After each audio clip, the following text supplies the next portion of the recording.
everyone, and welcome back to Pipes and Drams, where we taste a little whiskey and play a couple of tunes. My name is Derek, these are my pipes, and these are my drams. And the name of the tune that was just played is The Day We Were at Erin. And today, as a matter of fact, we're going to be tasting the Erin 10-year-old. Now, the Erin 10-year-old is distilled at the, let's see, a dead giveaway here, Isle of Erin. And the name Erin is Gaelic and means peaked island. The Isle of Erin is situated in the Firth of Clyde, off the southwest of Scotland between the Ayrshire coast and the Kintyre Peninsula, where the island benefits from the warmth of the Gulf Stream.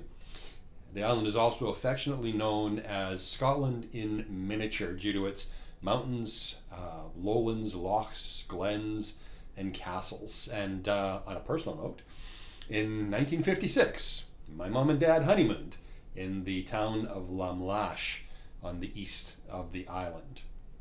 Now, you may be familiar with Erin sweaters and think that they come from this island, but no, they don't.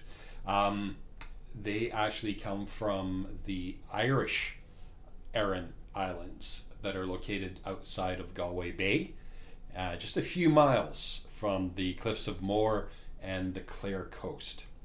Now, about those sweaters, apparently folklore has it that the origin of the sweater came around when fishermen and their families would put in a unique pattern into the stitch.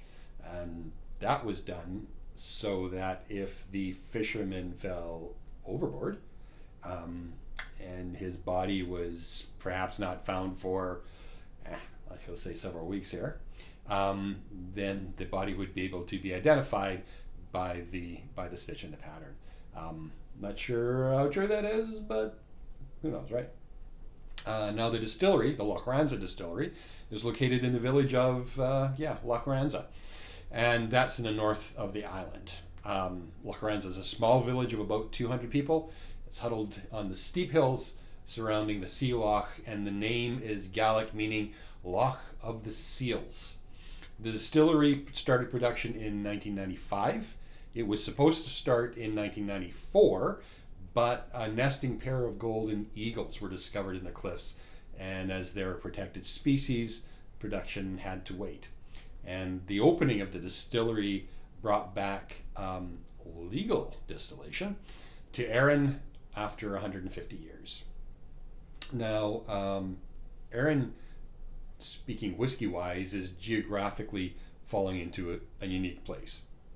It falls between a couple of the classic whiskey regions, Lowland, which is the mainland of Scotland, or Campbellton, which is on the Kintyre Peninsula. Instead, it's grouped into the rather nebulous concept of the islands. Other island region whiskies tend to lean heavily towards peat and smoke. If you think of Islay or Jura or Mull flavor profiles, that's what they're at. But the Erin malts, on the other hand, are sweet and honey.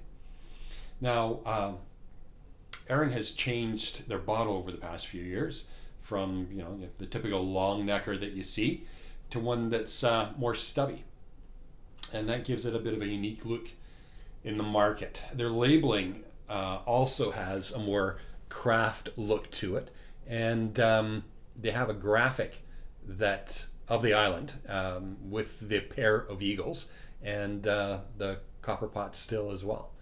There's also information on the label in Braille.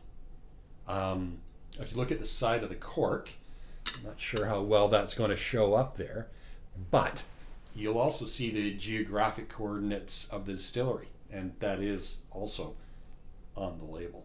Other cities that share the same latitude include Omsk in Russia, Derry or Londonderry in Northern Ireland, and Thompson, Manitoba.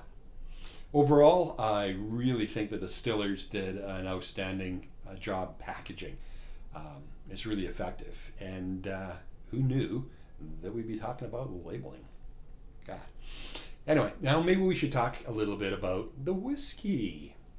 So, Erin, 10-year-old, is double distilled. It's of natural color, is non-chill filtered, and bottled at 46% ABV. It's aged in second fill bourbon and sherry casks, and it's won the gold medal for best single malt Scotch whiskey under 12-year-olds at the San Francisco World Whiskey Awards in 2019, and the gold medal at the San Francisco World Spirits Competition in 2012. It is bright gold in color. You see that there. On the nose, you've got some initial vanilla sweetness. You've got the typical fruity distillation notes of kiwi, banana, maybe a bit of melon as well. The palate, do we have a taste?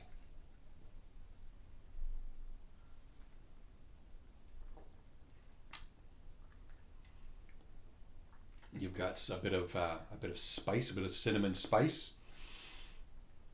You've got the typical citrus fruit notes that are softened by age, and it gives a nice deep, round, sweet oak character, and a warm maltiness that's not unlike digestive biscuits. The finish is well balanced, lingers on the palate, and fades slowly, so that until you're ready for the next taste. This Erin 10-year-old is the whiskey that's gathered a lot of talk. It's an ideal malt for someone that's looking for something new, or is taking their first steps on their whiskey journey and wants to try something that is approachable yet complex.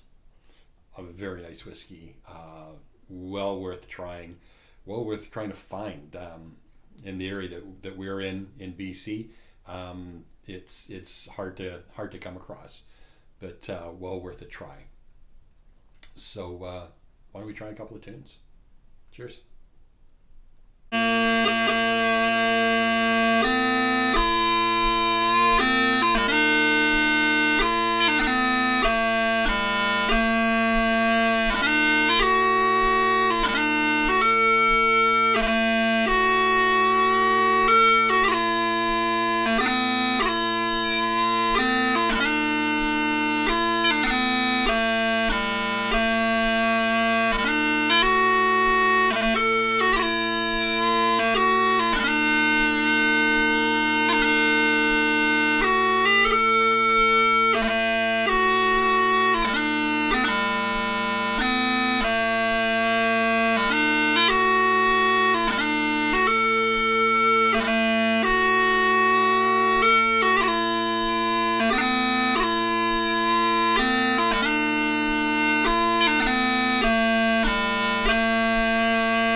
So I hope you enjoyed that. That was The Dark Island, Dr. McInnes's Fancy, and the Winnipeg Forager. Time for a drink. Signs, everybody. Till next time. Cheers.